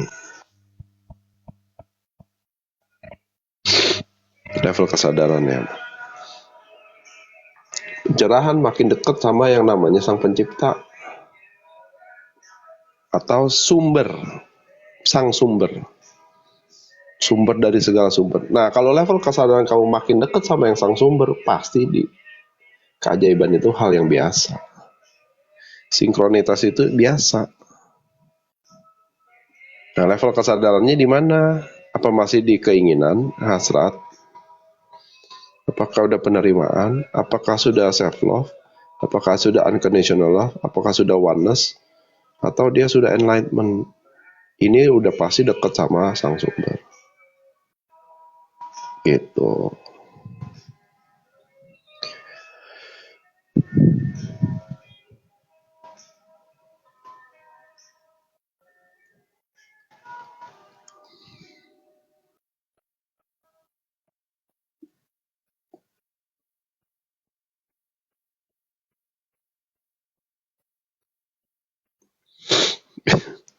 Vibes-nya low. Iya, itu kan balik lagi ke kualitas jiwanya ya. Makanya di sini ya low-nya, di sini force kan. Ini kan force.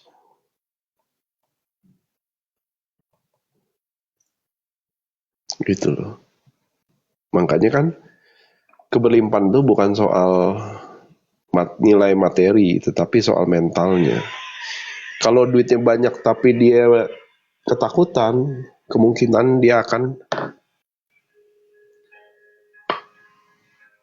akan lupa bersyukur gitu loh. Nah, makin dia lupa bersyukur, ya makin jauh gitu loh pada sang pencipta.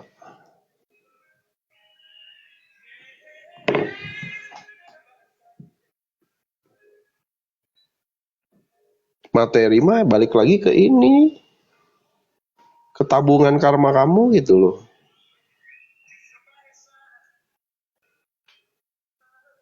Makanya ada orang lahir jadi anak sultan, ada orang lahir jadi anak di negara perang misalnya.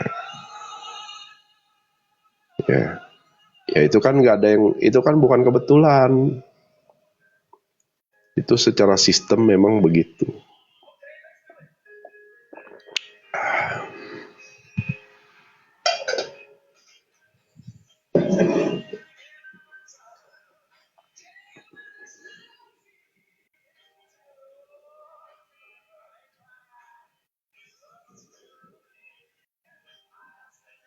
Ya, keberlimpahan memang luas, nggak cuma materi. Makanya orang-orang sekarang kan tolak ukurnya terlalu sempit. Sehat juga keberlimpahan loh. Ya, di saat teman-teman kita ini udah pada berangkat, dipanggil sang pencipta, kita masih sehat. Nah, itu juga keberlimpahan, guys. Beneran, guys. Ya. Temen saya tuh, aduh, seumuran saya tuh penyakitnya udah banyak, guys. Bingung. Nah, itu juga keberlimpahan bagi saya gitu loh. Nah, sehat juga keberlimpahan, ilmu juga keberlimpahan. Jadi jangan dipersempit hanya soal materi toh.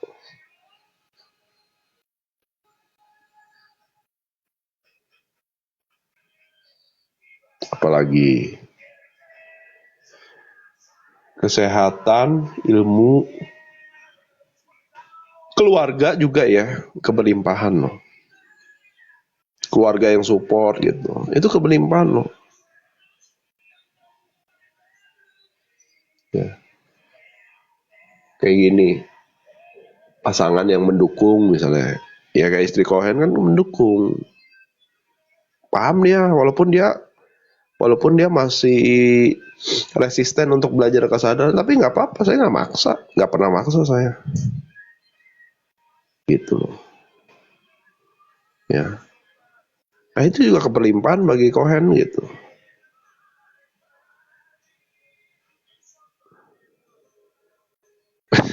Bante ya, Bante lebih dari satu hebat tuh Bante.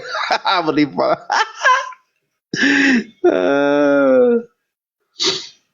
Iya, circle yang suportif juga keberlimpahan.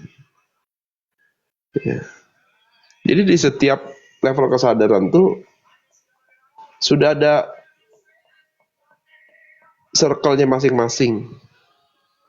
Ya. Dipertemukan dengan orang lain, iya juga. Gitu loh. Makanya kadang-kadang kita ini melekat. Misalnya gini, dulu nih kita waktu di kesadaran ego, emosi itu, ya kita nongkrongnya sama orang-orang ngeluh gitu, kita juga mentalnya juga ngeluh gitu loh ya. Ya. Nah, terus kita karena ada kesamaan emosi, kita nganggap dia itu teman baik saya gitu loh. Nah, yang lucu adalah pada saat kamu bisa naik ke atas, netral, penerimaan, mereka masih di sini. Nah, itu sudah tidak satu frekuensi, udah beda frekuensi. Yang lucu adalah mereka akan narik-narik kamu turun lagi. Kalau kamu turun lagi ke sini, game over udah selesai. Salahnya di kamu, gitu loh. Padahal kamu bisa ke sini, yaitu karena kamu dituntun semesta. Lah udah dibantuin tuntun semesta, kamu mau turun lagi ke sini.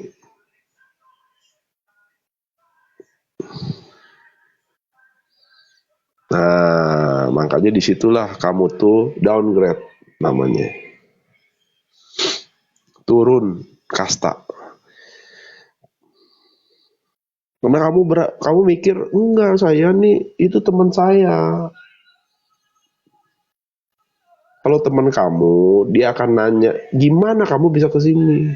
Bantu saya dong, ajari saya dong. Nah, supaya bisa satu frekuensi lagi. Jadi dia yang harus naik, bukan kita yang turun.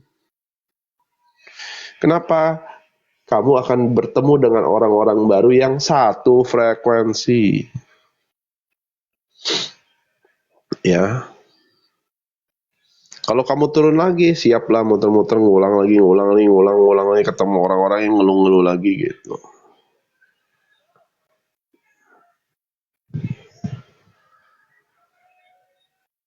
Kalau sudah nggak sefrekuensi sama pasangan, apakah akan dipisahkan oleh semesta? Ya itu nanti balik lagi, yang penting adalah fokus dulu ke diri sendiri. Ya, karena kalau kamu nggak selesai dengan diri sendiri, kamu mau pisah pun, terus kamu juga nggak sadar, nggak ada yang diperbaiki di dalam dirimu. Mau ketemu 10 ya sama aja gitu loh. Mau kawin lagi 10 kali juga sama aja. Ya,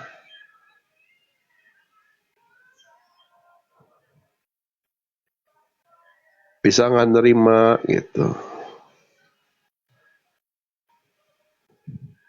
Terus orang yang udah di sini bisa nggak kepleset? Bisa.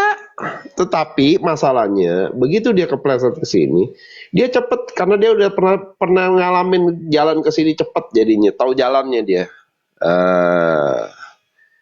Ya beda orang aja, pembelajarannya mah sama.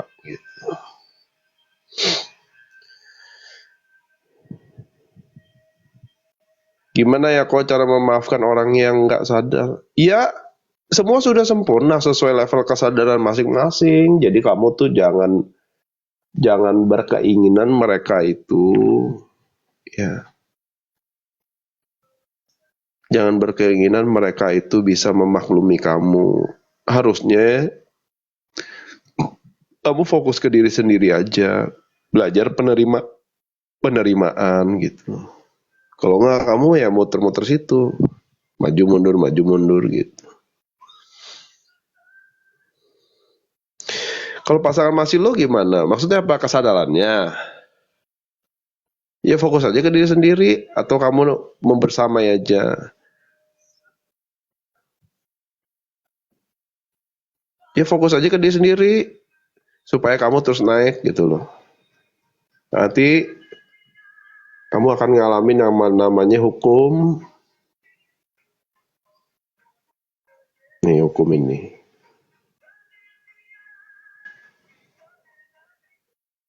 Nah, ini hukum ini. Apa yang dirubah di dalam diri, yang di luar diri akan menyesuaikan dengan sendirinya. Ya, ini saya ngalamin.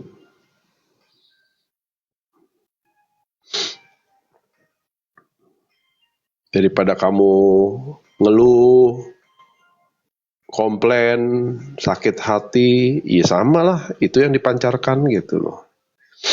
Tapi kalau kamu fokus ke diri sendiri,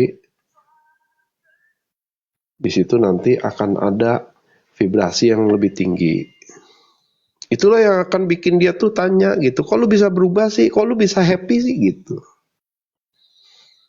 Itu rasanya kayak, ya karena kamu fokusnya keluar ke dia, fokusnya bukan ke dirimu sendiri. Emang kamu yang bisa bikin kamu bahagia siapa? Pasangan. Ngaco berarti kamu belajar kesadarannya.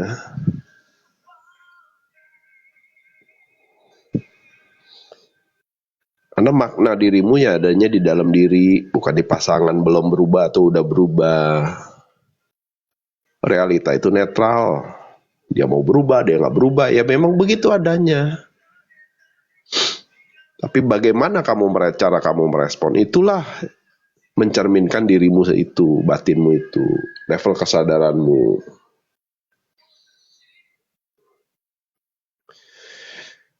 Kalau kita punya salah besar, namun orangnya sudah meninggal gimana? Ya, pas meditasi hadirin aja orangnya, visualisasi. Minta maaf. Gitu. Saya gitu sama bokap. Karena kan mendadak bokap. Pagi masih ketemu, sore udah nggak ada gitu. Bisa ya? Bisa.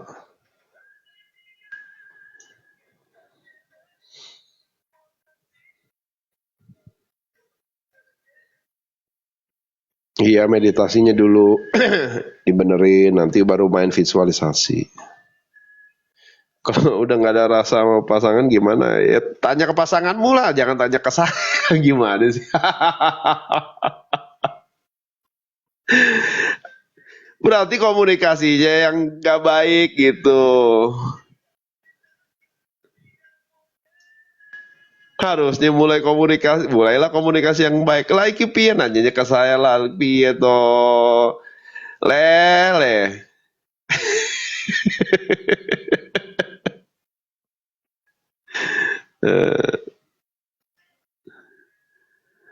Lucu di kau ini.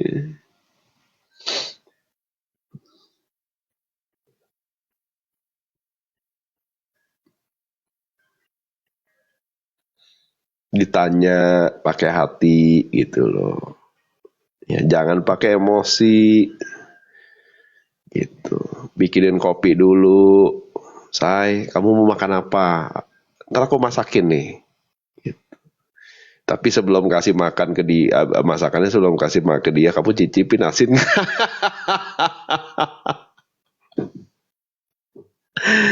Gitu, ya. Nah, kalau memang benar-benar parah, mendingan konseling deh ke psikolog pernikahan. Beneran deh. Ya. Oke, jangan terburu-buru mengambil jalan pintas untuk escape, melarikan diri.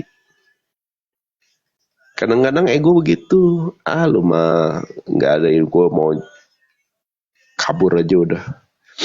Percuma.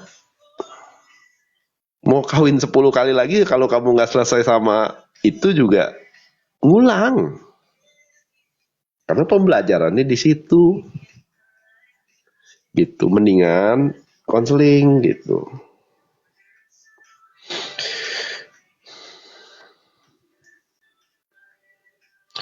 Apa bedanya dengan teknik? Saya tuh nggak paham ya teknik kecerdasan tubuh ya. Ya mungkin ada orang yang lebih kompeten kali ya bahas itu. Saya nggak paham sebenarnya kecerdasan tubuh itu. Selain ngurusin organ misalnya gitu ya. Saya nggak belajar ke sana. Mungkin ada beberapa orang yang fokus ke sana gitu. Tapi sepengalaman saya, tubuh itu ngikut kok. Ya. Tubuh itu ngikut sama yang namanya mana ya, bentar. Nah, jadi ini tuh ngikut sama ini, mental. Contoh, ini kan psikis, ya. Kalau kamu tubuh mentalnya itu nggak cerdas, emosionalnya nggak cerdas, tubuh kamu kena, gitu loh. Kalau kamu fokus ke sini, kecerdasan tubuh mengerti ya sebalik lagi ke psikis sih kalau menurut saya Mbak ya, gitu loh. Jadi gini Mbak belajar soal homeostatis. Kalau mentalnya netral, pikirannya netral, di tubuh akan masuk ke homeostatis. Nah, pada saat pikiran di kondisi ini, self healing itu akan mulai aktif dia tubuhnya. Jadi cerdas dengan sendirinya. Mungkin itu yang dimaksud kecerdasan tubuh ya. Tapi kalau untuk kesadaran, tetap ini baru bisa connect ke spiritual. Gitu. Ya. Pokoknya sekolahnya apa ya? Sekolah kehidupan gitu. Mengenai vibrasi, jika kita berusaha kosongkan pikiran, apa tetap memancarkan getaran kok. Tenang itu memancarkan getaran, tapi ngosongin pikiran nggak bisa. Fokus, mengalihkan fokus bisa. Gitu. Ya.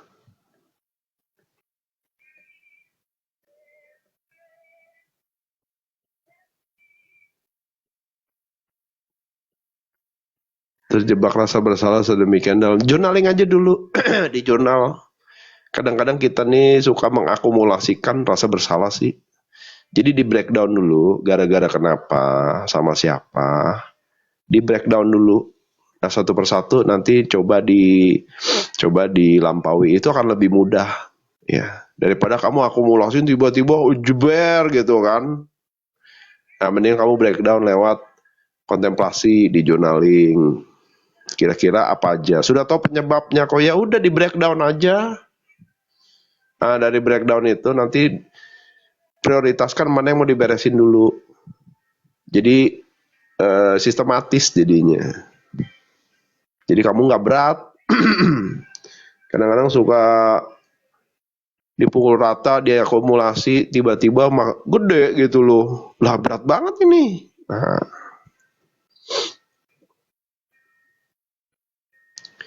jadi setiap emosi ini dia pasti menghasilkan apa namanya tuh vibrasi. Level pencerahan yang tertinggi itu seperti apa kok? Level pencerahan yang tertinggi itu adalah dia ini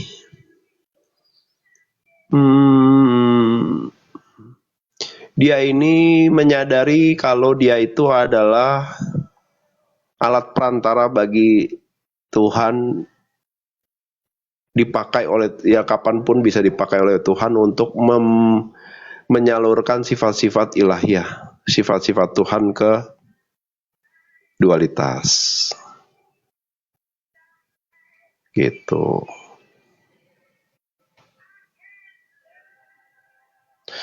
Untuk orang yang nggak enakan dan mental block, untuk bisa self love, bikin batasan diri, fokus ke diri sendiri ya. Jadi ketahuan mana yang bisa dimaklumin, mana yang nggak bisa dimaklumin gitu. Yang mana yang kelewatan.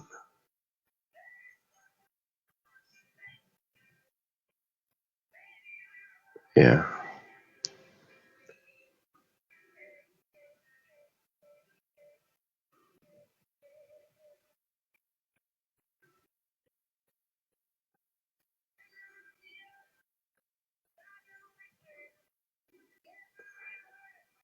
Iya, tapi menurut saya ya Mbak Elin ya, hipno itu salah satu proses masih dalam kategori bypass loh. Ya. Jadi dia tambal sulam sistemnya.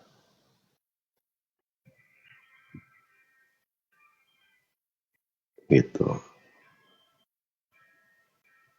Karena pembelajaran dari luka batin tuh harusnya adalah kita bertumbuh. Kita paham soal esensi penerimaan, memaafkan, gitu.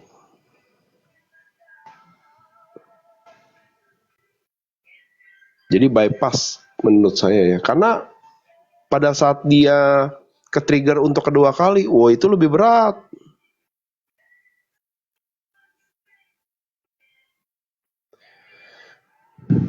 Jadi kalau semua di hipno, kamu belajar penerimaannya dari mana? Ayo, saya mau nanya.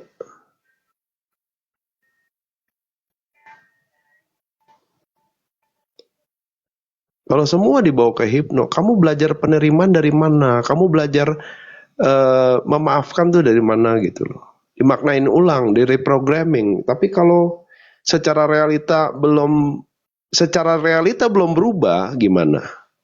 Orang yang kita sudah reprogramming di dalam diri, tapi dia tuh nggak berubah gitu loh. Nah itu kan balik lagi ke penerimaan. Nah,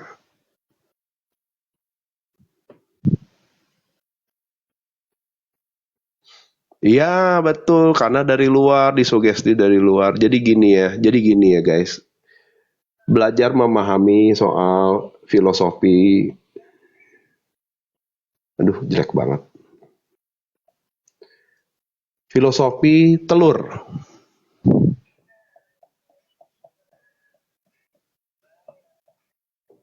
Ya. Telur, kalau dia retak,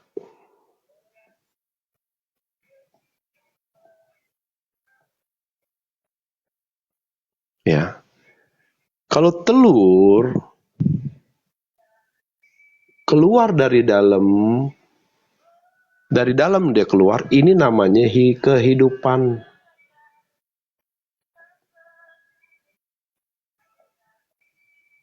Atau jadi anak ayam. Tapi kalau dari luar ke dalam, itu namanya telur mata sapi. Paham nggak sampai sini?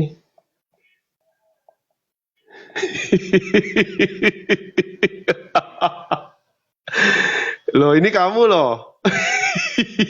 Ini kesadaran kamu loh.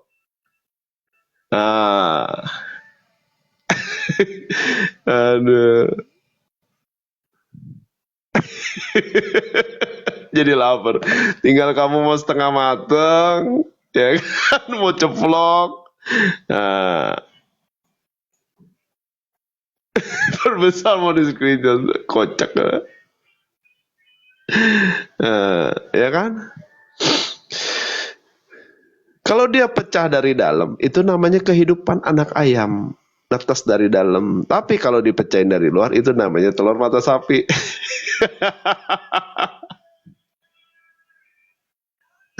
Itulah filosofi telur gitu loh.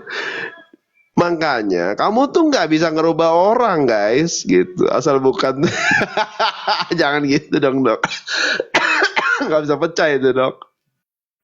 Makanya esensinya kamu nggak bisa merubah orang guys. Kalau kamu paksain jadi telur mata sapi udah. Gitu. Nggak bisa ngerubah orang kita.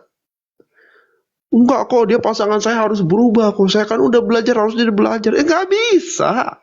Karena dia harus netes dari dalam. Kesadaran tuh harus dalam, nggak, bukan dicekokin dari luar. Cekokin dari luar, pasti koslet di dalam. Dia nggak bisa, pasti dia nggak bisa penerimaan secara utuh. Ya. Pasti dia nggak bisa mengakui kesalahan-kesalahan dia. Karena kita cekokin. Makanya biarinin aja. Biar dia berproses. Yang penting kalau udah offside, priwit gitu. Masa sampai dapat busuk dong itu namanya. Aduh. Ya.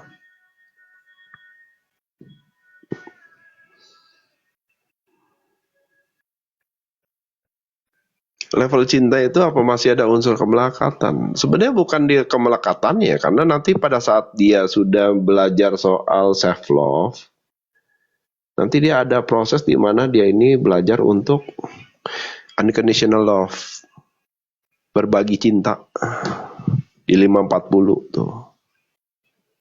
Gitu. Itu udah bukan kemelekatan lagi, tetapi itu keberlimpahan tuh. Iya, ujung-ujungnya jadi bentrok. Iya betul Mbak. Jadi kita memaksakan sesuatu tuh yang belum saatnya gitu. Pamit dulu. Oke. Mami, ntar kita berkabar Mami ya.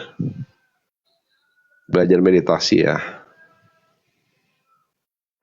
Belajar bersih-bersih wadah, itu dia. Udah deh Bang, jangan malam-malam nih, jangan tinggi-tinggi nih. Udah mau tidur kita ini.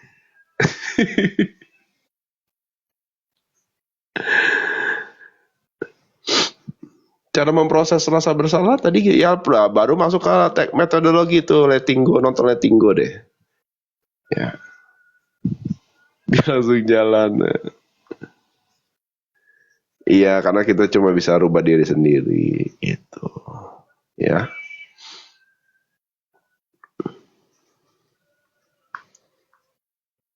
Ya wis ya guys. Kalau nggak ada yang naik, tak tinggal ini. Nggak bisa dipaksain. Kamu aja nggak mau dipaksa, gimana sih mau maksain pasangan? Emang kamu mau dipaksa? Tuhan aja nggak perlu maksa kamu, makanya dikasih free will. Gitu, ngerti nggak? Tuhan tuh nggak perlu maksa kamu guys. Makanya diciptakan free will. Gitu. Oke guys. Siap Dok Rama. Wah ternyata kita sama Dok ya. Dari assessment ya. Gimana cara menyelesaikan pasangan yang masih suka di level rendah? Ngamukan. Oh ngamukan. Ya disayang dong. Kamu kenapa? Biasanya ajak makan enak udah. Ya, kalau dibeliin makan, ya dibeliin cincin emas, pasti nggak ngamuk lagi. Oke guys, sampai di sini dulu. Ya lain kali naik aja, ketik mulu. Ajak shopping, ini baru nih bener. Om Bimo beliin martabak topping berlian. Wah gila Dok Rama. Berlian apa zircon? Gitu. Zircon lebih murah kan. Yowes ya guys, jangan lupa